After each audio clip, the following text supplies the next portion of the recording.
Gopher Podcast with Mike Grimm, episode number 143. I am Mike Grimm, voice of the Golden Gophers, and welcome back to the podcast.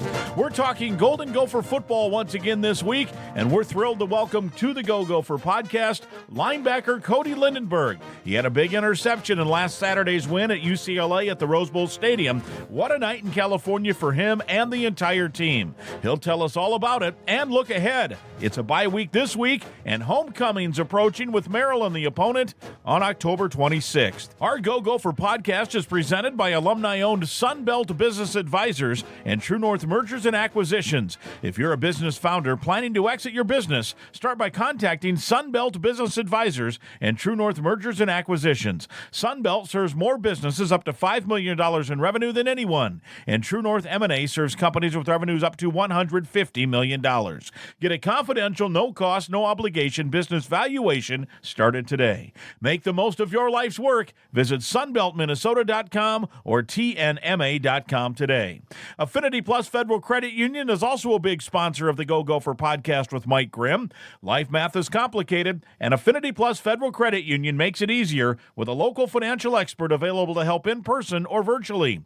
Go to affinityplus.org/Go Gophers for more info. We also want to thank Affinity Plus for sponsoring our player profile segments. Today's guest, Cody Lindenberg, will receive a gift card for his appearance, courtesy of Affinity Plus Federal Credit Union. They are the best. Longtime Gopher sports supporter Cub is a proud sponsor of the Go Gopher Podcast. In a hurry? Don't worry. Cub delivers. Get fresh meat, produce, everyday essentials, and more delivered to your door. Cub's the official grocer of the Golden Gophers and a proud supporter of Gopher athletics for over 20 years. We're podcasting episode 143 from the Aquarius Home Services studio. We invite you to subscribe to the Go Gopher Podcast. It's free to subscribe and free to listen at any time. You can go back and listen to previous Go Gopher Podcast. Last episode, for example, we talked with Gopher star freshman Coy Parrish of Esco. He just keeps getting it done. He's the Big Ten Defensive Player of the Week this week. You can go back and have a listen. Still a lot of good, timely, compelling content in last week's show. This week, we're talking Golden Gopher football again with one of the stars of last week's big win at UCLA at the Rose Bowl. Senior linebacker Cody Lindenberg of Anoka will join me next. I'm Clay Geary, walk-on turned scholarship wide receiver for Gopher football. And I'm Ben Utek, U of M alumni, Super Bowl champion, and Tony Dungy Uncommon Award winner. We understand championship culture, which is why we're part of the True North family of companies. True North invests in only elite teams, like the champion team at Sunbelt Business Advisors, Minnesota's largest seller of companies. To learn more about True North and our diverse family of independently owned companies, visit TrueNorthEquityPartners.com. How much can you save when you shop Cub? Let's just say you might need a bigger cart. We've lowered prices so you save more. On Essential every day, it's easy to see the savings. Across the aisles, from pantry products to frozen foods to delicious dairy and more. Your family will love it, guaranteed, or your money back. Shop Cub and save today. My Cub, my way. See store for details.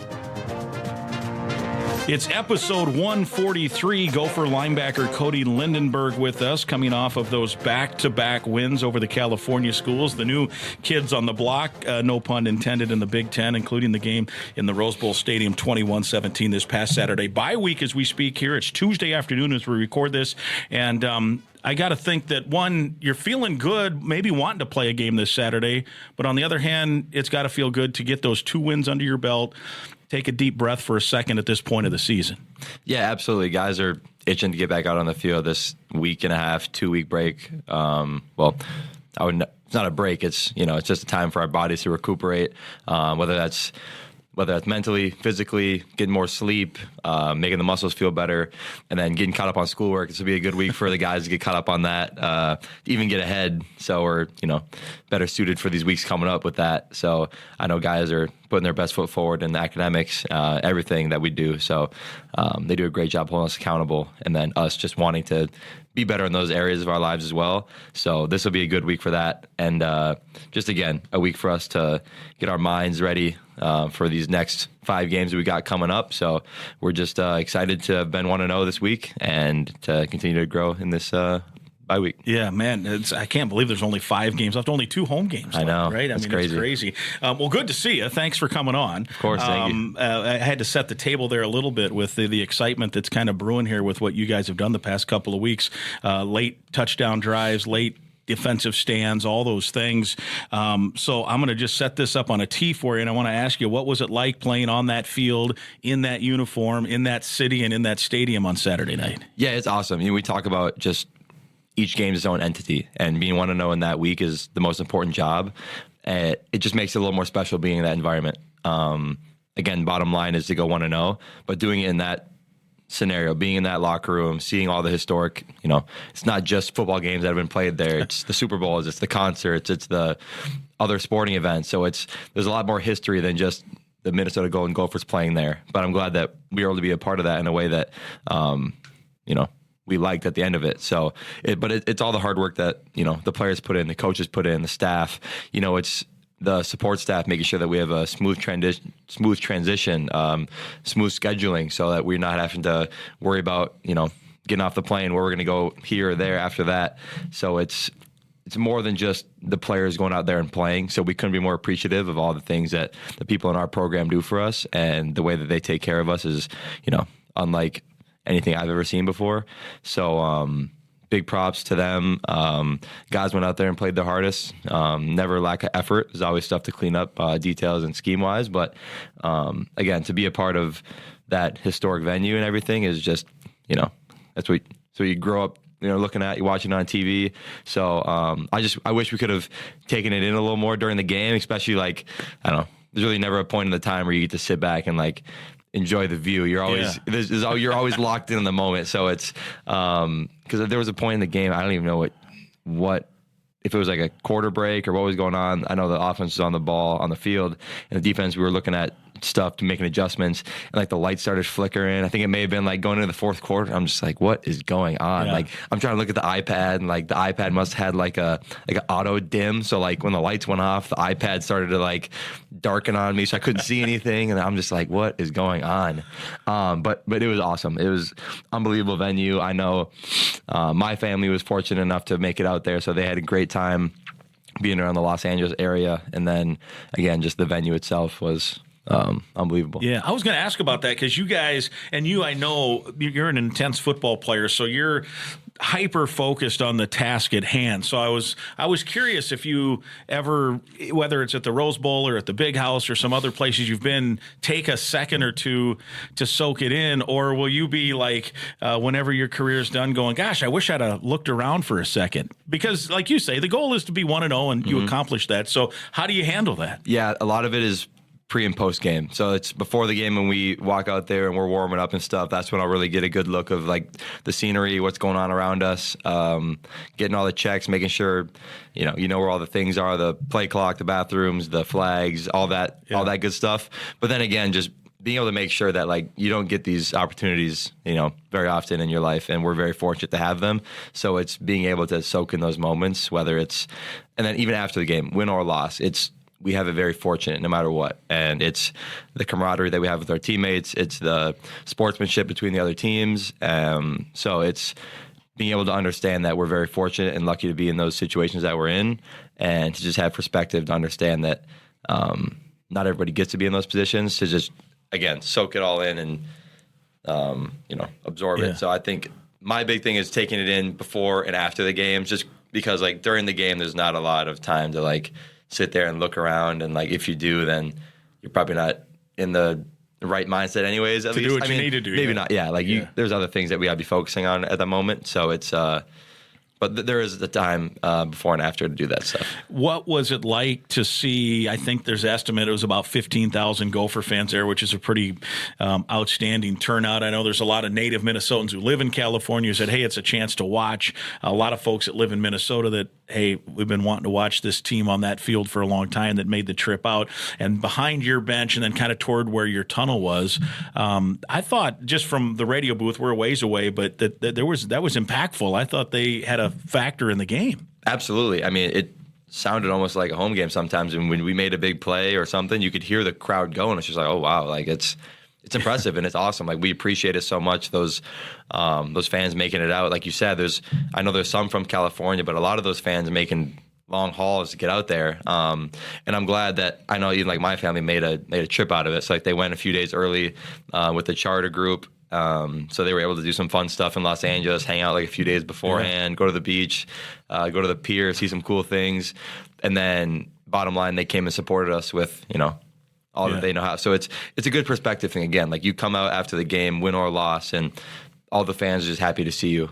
Like all the families are happy, the fans are happy to see you. So it's just a good perspective. Like, especially a lot of it happens after a loss. We're fortunate enough that it was a win, but when you go out there and you see all those supportive people that only want the best for you, it's hard to be in an upset mood just because there's so many people there that support you and pour so much into you that I can't help but be joyful in that moment to see all the people that are there for not only myself but the rest of my teammates and staff as well.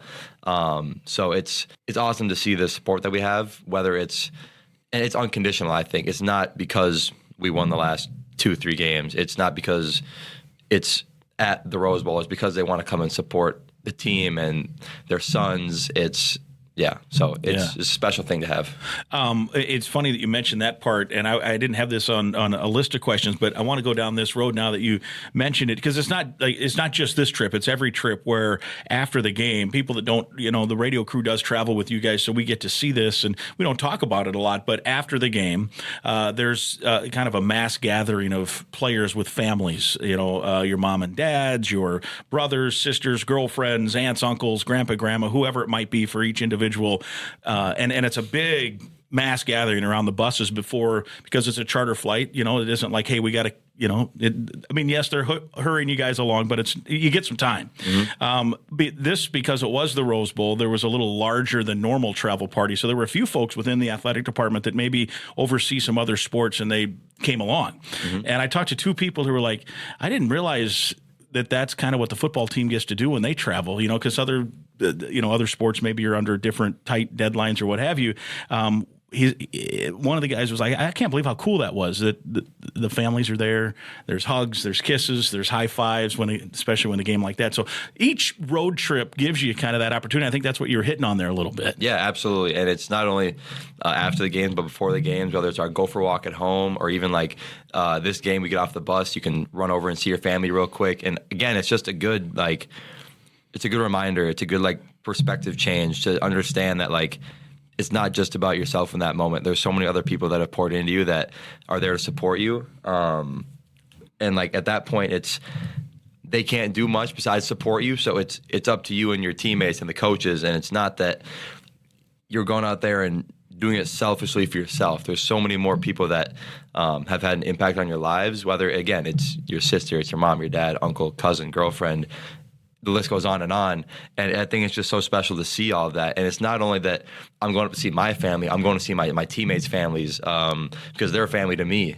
We've been around so long that I've made such special connections with them that I could go down a list forever about how many people that have poured into me that aren't blood related to me. And I think that's what's so special is that we do things like in the spring, we have a family day where all the families from wherever they're coming from will come in for a day or two and enjoy themselves with the rest of the guys. Families will meet each other. Parents will meet each other. We'll get to be introduced to, maybe some family members that we haven't met before. So I think it's just a good way of us to be able to connect. And once I think that you have a very connected and tight-knit team, there's not a lot that can separate you. So when adverse times come, when conflict arises, which there will be tough times no matter what happens, you can be winning. We could be undefeated right now. There's still going to be tough situations that you're going to have to handle, but it's that connection that's going to be able to get you through those things because you're not going to be able to quit on that person because I care for them so much. Daryl Thompson, my partner on the radio, talks about that. He was a great player here, that his family, his parents, his dad is still friends with his teammates' parents from all the trips they would go together, and they would stay in touch and exchange Christmas cards or whatever it is. Mm-hmm. And occasionally, depending if geography worked, they still get together. Yeah. I'm sure your family will have the same, right? That they'll be parents of your teammates that they'll be friends with now for the rest of their lives. Absolutely. I'm sure of it. And like you said, it doesn't matter where you're at, the geography of it. We could be whatever, 1,000 miles apart, Yeah. there'll still be a connection there some way, somehow, whether that's trips when there's a break, whether it's phone calls, whether it's email, mail over the actual mail. If Real people mail. still do that now, yeah. But I think it's something that lasts a lifetime, and I think that's just what speaks to the culture of college football and just the culture of our program itself and the way that we go about not only treating it as a transactional, you're a football player, you're a husband, you're a father, you're a son, and it's how can I better myself and those around me in those aspects each and every day. So I think that shows by the way, like you said, the way guys interact with their family members and those around them before and after the game, the way that guys play on the field, the way that they do things for each other and not just selfishly for themselves. And it's fighting that human nature to want to be selfish, to want to just think about myself. But when you have that connection around you with the guys that you have, with the family members, it's hard. It's honestly hard to be selfish in those moments because you look around and you see all these guys that you've spent so much time, so much effort, and just, countless days with, putting that work in, that it's hard to be selfish in those moments because you have such a deep love and care for the guys around you. So you're the middle linebacker. You lead the team in tackles, so you're going to have an impact on almost every play. Plus, you're the green dot, so every play you have some say in whatever it is, calls from the sideline, what have you.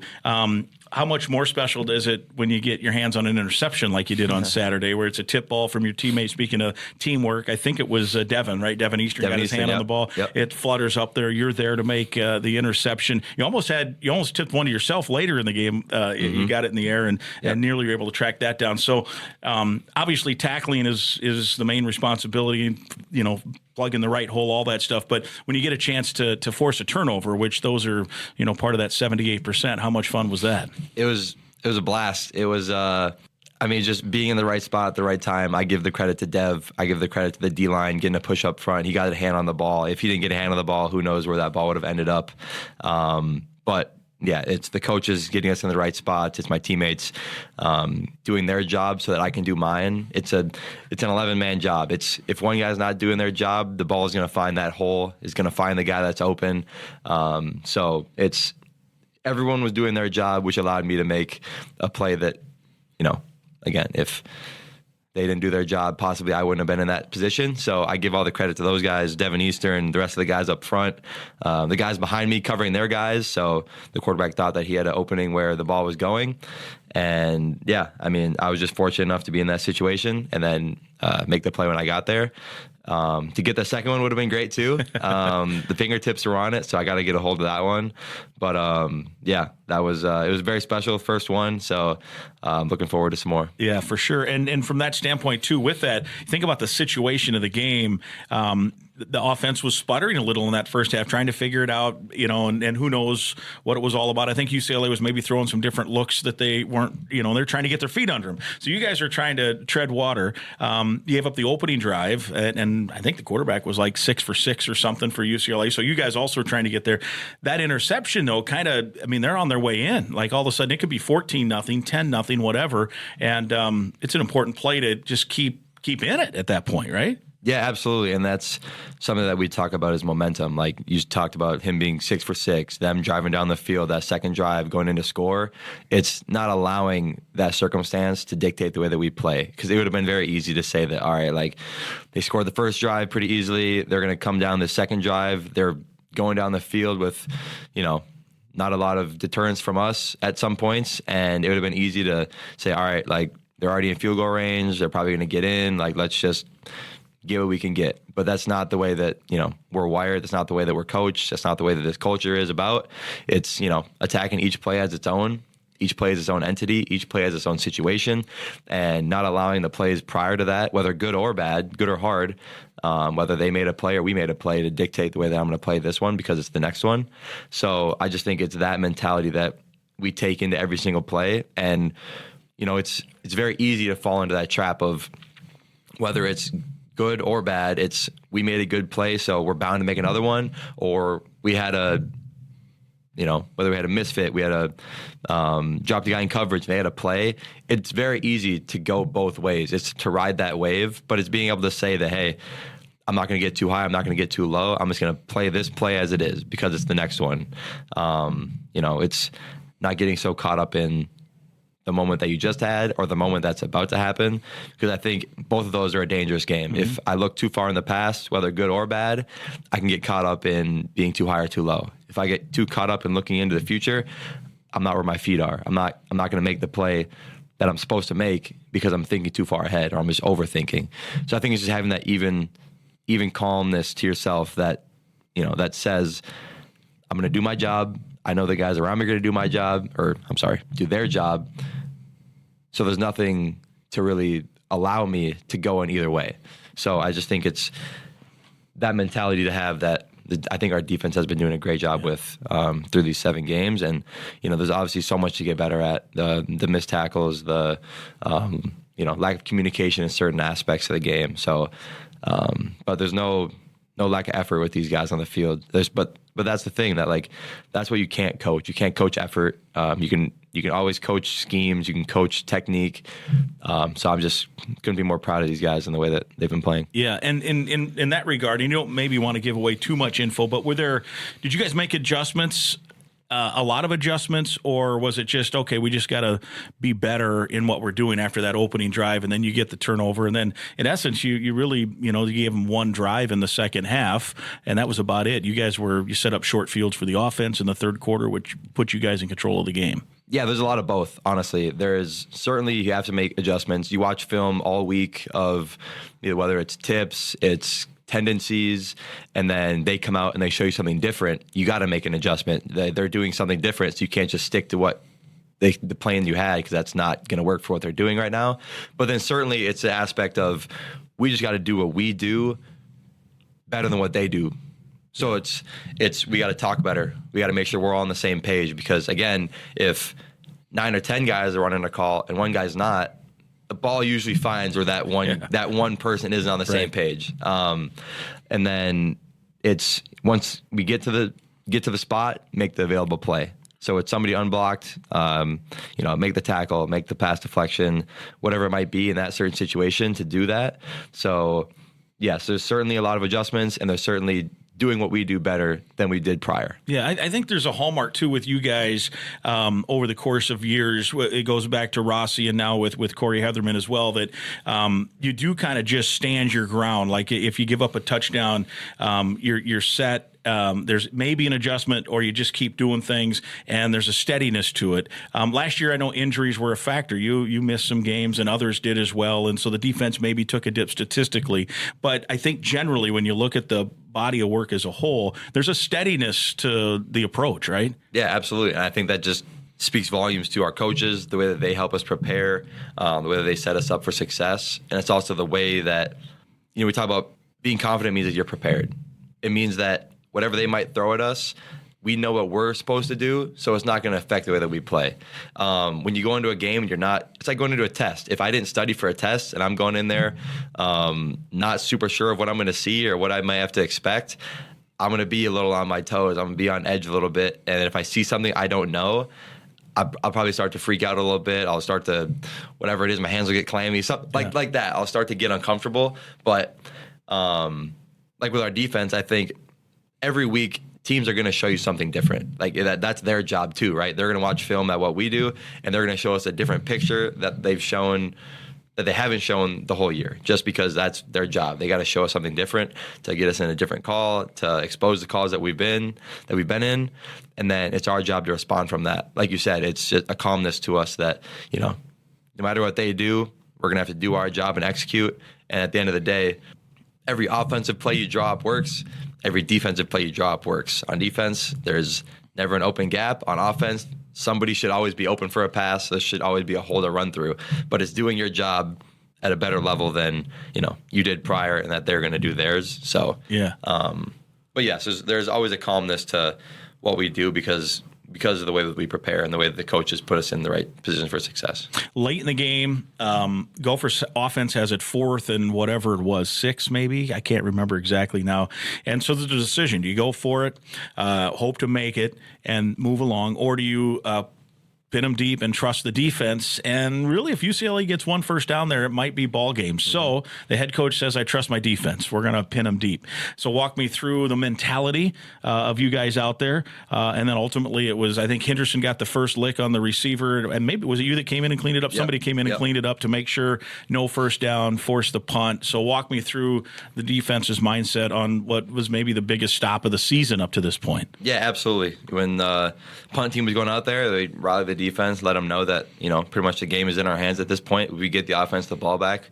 We're confident in our offense to know that they're going to go in and score. And then we may have to go out again, but it's all up to this drive right here. It's everything that we've done, whether it's summer, spring, winter, all the conditioning, all the work that we've put in, it all leads up to this. We have this one moment, and how are we going to take advantage of that? And I think that is just setting the tone for the way that we communicated, the way that we swarmed to the ball, the way that we were violent when we got there, for us to have success in that moment. Because, again, every call works, but it's whether or not we're going to execute in that moment under the pressure of the situation. Because it'd be very easy for somebody to say that this is a big moment. I don't know. It'd be very easy for someone to maybe forget what they have to do, or let the moment get too big and maybe try to do something else or try to do somebody else's job. I'm going to go make a play in this moment because that's what we need. Everybody knew in that moment that if I just did my job, my teammates are going to execute too. And if the play happens to come to me, I'm going to make the play when I get there. So it was just that mentality of knowing that we're going to get this ball back, and when the offense gets it, they're going to put it in and score, and then we'll shut them down with however much time is left. Second half especially, you guys got after the quarterback. Huge, right? Absolutely. Yeah. It's just a way for us to play complementary football, and especially complementary defense as well. It was the guys up front and getting after the quarterback. It was the guys on the back end covering, and then the linebackers doing a little bit of both, getting after the quarterback and covering as well. But it's that complementariness of the DB's got to cover so the guys can get after him. Yeah. The guys got to get after him to make sure that the DBs don't have to cover for 5, 6, 7 seconds, because we know how hard it is to run around after a guy that you don't know where he's going after he makes a second or third break, because once the quarterback gets out of the pocket, they're scrambling around to open grass. So it was just great to see that, cohesiveness of the defense come together. Yeah, for sure. Let me talk about a sponsor real quick. Affinity Plus, it's your local credit union, proudly serving Minnesota since 1930. If you're a current Gopher student or a proud Gopher alum, that makes you eligible to join this financial that wants to build a meaningful banking relationship and put you first. You can meet with a local employee at any of their branches statewide, including one near campus right here in Minneapolis on University. To learn more and find other ways to connect, go to their webpage. It's affinityplus.org/Go Gophers. affinityplus.org/Go Gophers. They have an award-winning mobile app as well. Check that out. Affinity Plus, Federal Credit Union, federally insured by NCUA. People-centered banking, perfect for Gophers. And as part of their sponsorship of our player profile, they have a gift card for Cody Lindenberg for making an appearance here with us today. Still had to put the finishing touches on it, right, on Saturday night. And this young freshman kid named Coy Parrish seems to be a ball hawk. He's around the ball. How much fun has it been for you as an older guy now to watch a young kid come in and have the impact he's had? Yeah, it just put a smile on my face to hear the kid's name. He's so electric. He's just a joy to be around. The kid's just got a certain confidence to him that's just fun to watch. He's not like the normal freshman that walks in that maybe says, like, hey, I'm going to feel this out. I'm going to, dip my toe in the water to see if I'm really going to go in and do this. He throws it all out there. He plays with absolute heart. That diving interception that he made was incredible. For him to dive out there, get the ball, secure it, and then get into a position where it's not going to, get on the ground for them to say, to have it even be controversial. He wasn't even going to let himself get put in that situation. But I think it's just himself not being afraid to make mistakes. I think a lot of guys, the way that they get timid is because they don't want to make mistakes, whether it's they don't want to, let themselves down, their coaches, their parents, their families, whatever it might be. There's a lot of factors that can get into somebody's mind to determine the way that they play. There's none of that with him. Yeah. And it's just the fun that he has is infectious to the rest of the guys. I honestly didn't even notice when he got that pick and he comes on the sideline and he starts yelling and twirling around.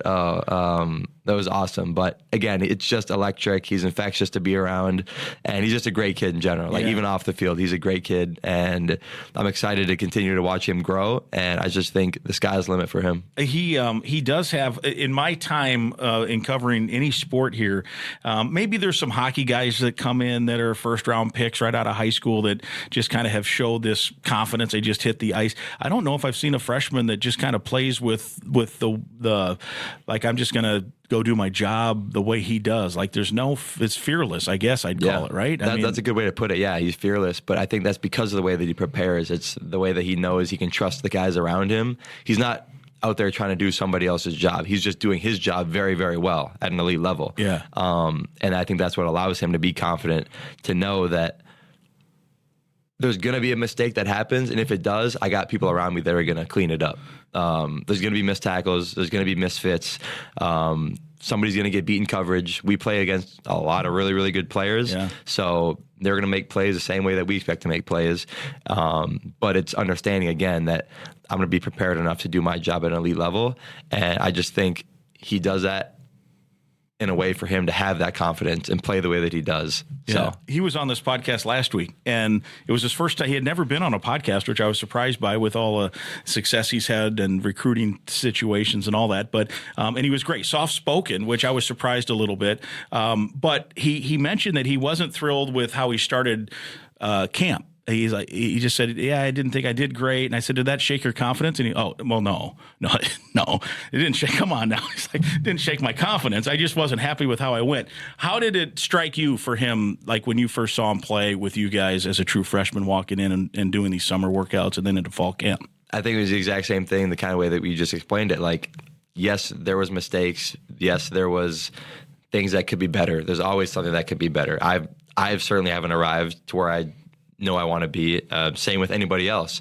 And I just think that's what makes a great competitor, is knowing that I can do so much better than I did, but understanding that there's going to be failings along the journey, which are going to make me so much better. Right. If you didn't fail, there'd be no significance, there would be no growth, and then again, there wouldn't be anywhere else for you to go. If you've made it, if you've reached the peak of your success, which I don't think anybody's ever reached their ceiling. I don't think there is a ceiling for anyone. I think you can always get better. And I just think he takes that to another level of saying that I've made a mistake. I'm not happy with it, but I'm not going to let it dictate the way that I play. So I think that showed very early. And I think it's just allowing other people to see that now with him being on the stage that we are on. He was able a little bit to get spoon-fed at the start of the year. He wasn't an every down guy. He didn't even return punts right away. I compare that to your first game, Michigan, right out of the gate. Was that COVID year? I think that was COVID year. You're right out of the high school ranks, ready to play linebacker against Michigan, a really good team. How different do you think those two ways of getting thrown into the fire are, where he got to experience a few things the first 2 or 3 weeks, and then you go to where you're just like, okay, Cody, go play middle linebacker in the Big Ten. Hello. Yeah, I was fortunate enough to have the opportunity. I certainly made a lot of mistakes. I did not have the confidence that he had when I was that young. And it's just amazing for him to have that sort of opportunities that he's had and the way that he's taken advantage of them. Like you said, he's got that humbleness to him, but he has that confidence about him as well to know that I'm going to go out there and make those plays. I'm going to do my job. But he's just has that aspect to him that he's so young, but he has this figured out in a sense that he gives the credit to his teammates. He gives the props to his coaches for putting him in those situations. And I don't know, when I was that young, I hope that I would have had that to me if I would have had the success that he was having. But again, I think everybody's story shapes themselves. Right. So I wouldn't change the world for the story that I had and the way that I've got to where I am. And I just couldn't be more excited for each and every guy on this team and their story to continue through this season. Right. Your partner for the first handful of games, you and he were kind of going back and forth, leading the tackle with Maverick Baranowski, and he suffers the injury. So now Devin's getting more of a shot. Joey Gerlach has been in. I think Stolsky's been in. There's been some other guys. Talk me through not what it's like not having him now after the first few weeks where you guys are making, seemingly every tackle. Hopefully he's getting better, and I won't ask you for an injury update at this point. Maybe the bye week will help, we hope. and how much you're looking forward to getting him back, but how much are these guys filling in some of these roles? Jack Henderson, I think, is taking some of that duty too, right? Maybe. Yeah, absolutely. It's it's the next man up mentality. It's everybody knowing that they're one play away from being the next guy to be in. So it's preparing like you are a starter. It's preparing like you're going to be the next guy in the game. Just because play a violent game, there's going to be injuries. There's going to be things that guys going to go down for a play or two. I need to be ready to go in and act like and play like I'm the starter, because you can be in one or two plays. So I just couldn't be more proud of the way that they prepare, the way that they execute when they get on the field, and the confidence that they have when they get out there. Like you said, there's been a ton of different guys, whether it's Eli, Joey, Dev. Eli too, yeah, I should have mentioned him, right. Stolsky. There's a lot of guys getting on the field, but there's no, you wouldn't be able to tell if we all looked the exact same. There was no name tags. Guys are playing at a very, very high level, and the knowledge that they have of the game is exponentially better because, again, the more experience you have and the more you take advantage of the failings and opportunities you've been presented with, hopefully the more and more that you'll grow. And I just think that that linebacker room especially has done a tremendous job of taking the things that we may have had a failing with in the past and have grown from it. So it's, it's having that list of things that I failed at and just checking it off the list and saying, all right, I know that there's going to be these things, but I'm not going to allow it to happen again. Check. Right. And then the next one's going to happen. Check. That's not going to happen anymore. So you'll get to a point when you're a little older that's saying, all right, I've made all these mistakes. So I'm not going to make these anymore because I know what's happened and I've learned from them. But then it's being that leader, that older guy to say, there's two ways you're going to learn. It's the easy way and the hard way. The hard way is learning it from yourself, making that mistake and then learning from it. And the easy way is, whether that's me or other older guys talking to the younger guys saying, look, these are some of the things that I had went through. These are some of the things that had helped me go through them. And then giving them that advice and those pointers to say, this is what you can do possibly to help you through this or to not make the mistake that I did. And hopefully better them in that sense. So it's using your adversities, your conflicts, your setbacks to better the guys around you as well. So awesome. I know you're doing double duty. Randy Shaver's going to have you on his podcast this week, so we'll invite people to watch you. People get to see you here on that one. This one, we're just listening. But last one, quickly, I wanted to get that promotion in, though, because Randy is such a good dude, and it's a new podcast he's got going, which will be fun for you to be on. I think Max might be on it, too, it sounds like. The green dot, how has that changed how you go about play now that you hear from the coordinator up to about 15 seconds left on the play clock? Yep. So it'll cut off at 15 seconds. It was obviously new this year for college football. So we got to experiment and play around with it a little bit in spring, summer, even fall camp to, get some of the bugs and stuff squared away. I honestly didn't know what to expect right away with the quality and stuff. But it is literally just like a little walkie-talkie in the back of your ear. So we can't talk back to the coaches. So there's no input back. So we can just have them talk to us. But I think it's great. It helps tremendously, whether it's with tips, checks. It's like, hey, be alert for this in this situation. Like last series, they did this in this area of the field, so to be aware of this. So I think it helps tremendously, and there is a little bit of getting used to it because again, I never had somebody talking to me in the back of my ear when I'm looking around and doing stuff.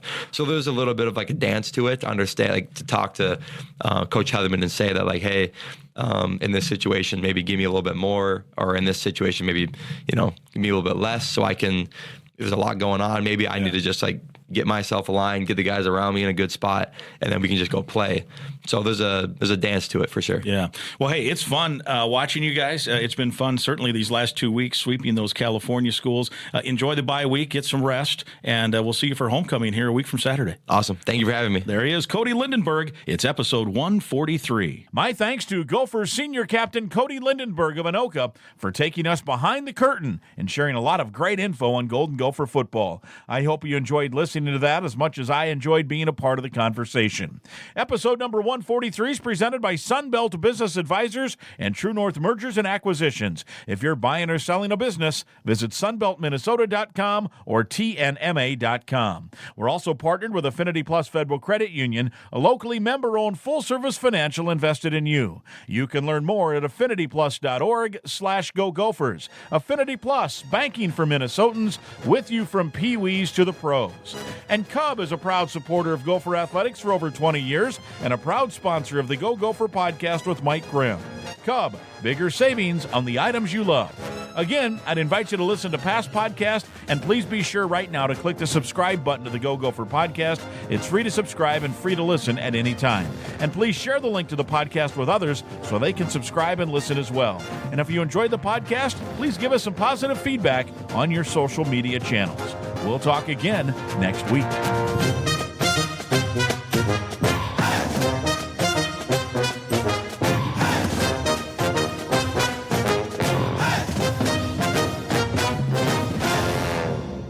When we say that Cub milk is the freshest in town, we mean it. Less than 48 hours from farm to store fresh. We guarantee 7 days or more of freshness. It all starts with local dairy farmers who take great care in making sure all the cows are happy and healthy. We support local farm families 365 days a year.